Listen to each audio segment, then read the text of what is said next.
Hello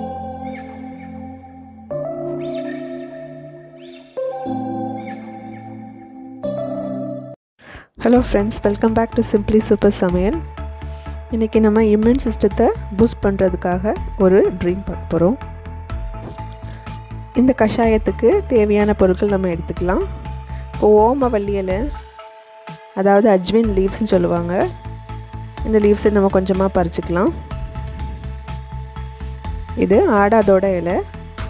உங்களுக்கு இந்த இலை கிடைக்கலன்னா இந்த பவுடர் ஃபார்மில் பக்கத்தில் இருக்கிற ஆயுர்வேதிக் ஷாப்பில் கிடைக்கும்.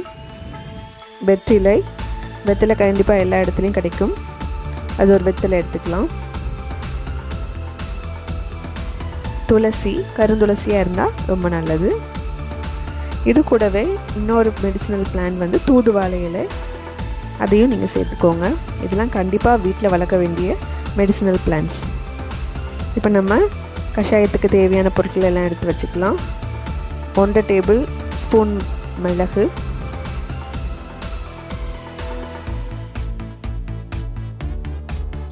1 டேபிள் ஸ்பூன் அளவுக்கு ஜீரகம்,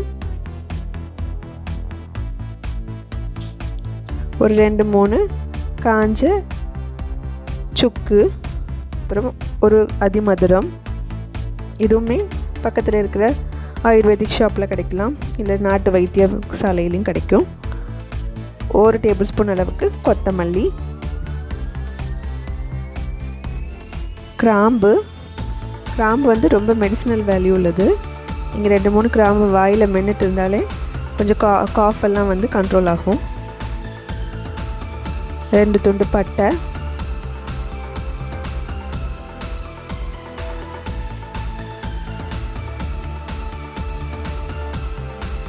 ஏலக்காய்,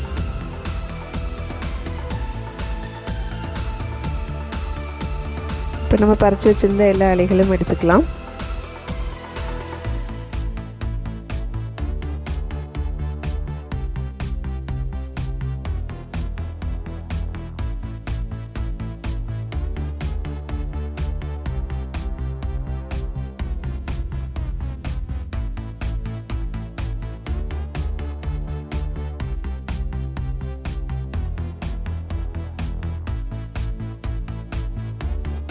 ஒரு டேபிள் ஸ்பூன் அளவுக்கு அமுக்கரா பொடி, 1 டேபிள் ஸ்பூன் அளவுக்கு கடுக்காய் பொடி.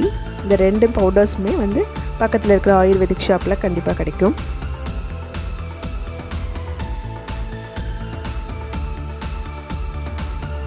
ஒரு சின்ன துண்டு மஞ்சள். இந்த மஞ்சள் கிடைக்கலன்னா மஞ்சள் பொடி போட்டு ஆட் பண்ணிக்கலாம் நீங்கள். 1 டேபிள் ஸ்பூன் அளவுக்கு ஓமம். அதிமதுரத்தையும் சுக்கையும் நல்லா இடிச்சிட்டு அதுக்கப்புறம் மிக்ஸி ஜாரில் ஆட் பண்ணிக்கோங்க. இது கூட நீங்கள் எக்ஸ்ட்ராவாக திப்பிலி கிடச்சிதுன்னா அதையும் ஆட் பண்ணிக்கோங்க. இப்போ நம்ம எடுத்து வச்சுருந்த எல்லா பொருட்களையும் மிக்சர் ஜாரில் போட்டு நம்ம இடித்து வச்சதையும் சேர்த்து இது கூட ஒரு நல்ல கிரைண்ட் பண்ணிக்கோங்க. குறைன்னு இருந்தால் போதும். இப்போ இந்த பவுடரை வந்து ஒரு கிளாஸ் கண்டெய்னரில் எடுத்து வச்சுக்கிட்டிங்கன்னா உங்களுக்கு தேவையான பொழுது இந்த கஷாயத்தை போட்டுக்கலாம். இப்போ நம்ம தேவையான தண்ணீரை மெஷர் பண்ணிக்கலாம். எத்தனை கப்பு எடுத்துக்கிறீங்களோ அத்தனை கப்பு தண்ணிக்கு ஏற்றாப்பில் இந்த பொடியை நீங்கள் ஆட் பண்ணிக்கோங்க. 1 கப்புக்கு 1 டேபிள் ஸ்பூன் அளவுக்கு இந்த பொடி ஆட் பண்ணிக்கோங்க. 4 கப்புனா 4 கப்பு வந்து 2 கப்பாக வர அளவுக்கு நல்லா கொதிக்கணும் அது. அப்புறம் இந்த இலைகளை சேர்க்கும்போது இந்த மேலே உள்ள காம்பு ப்ளஸ் நடுசில் உள்ள நரம்பு, அந்த வெயின்ஸ்ன்னு சொல்லுவாங்க, அதையும் கட் பண்ணி எடுத்துகிட்டு அந்த இலைகளை போட்டுக்கோங்க.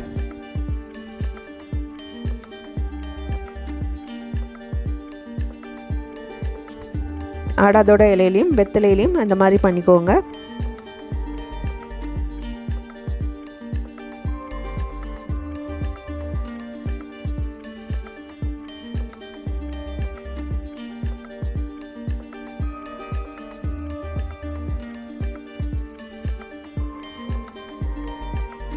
நம்ம இப்போ இந்த பொடியை ஆட் பண்ணியாச்சு தண்ணி கூட. இது கொஞ்சம் கொதிச்சு வர ஸ்டேஜில் நம்ம எல்லாம் எடுத்து வச்சிருந்த இலைகள் எல்லாத்தையுமே சேர்த்துக்கலாம்.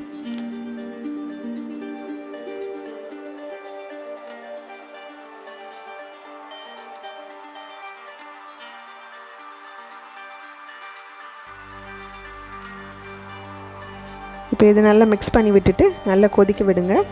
நல்லா வற்றி சுண்டி வரணும். இப்போ இந்த இம்யூனிட்டி பூஸ்டர் ரெடி ஆகிடுச்சு.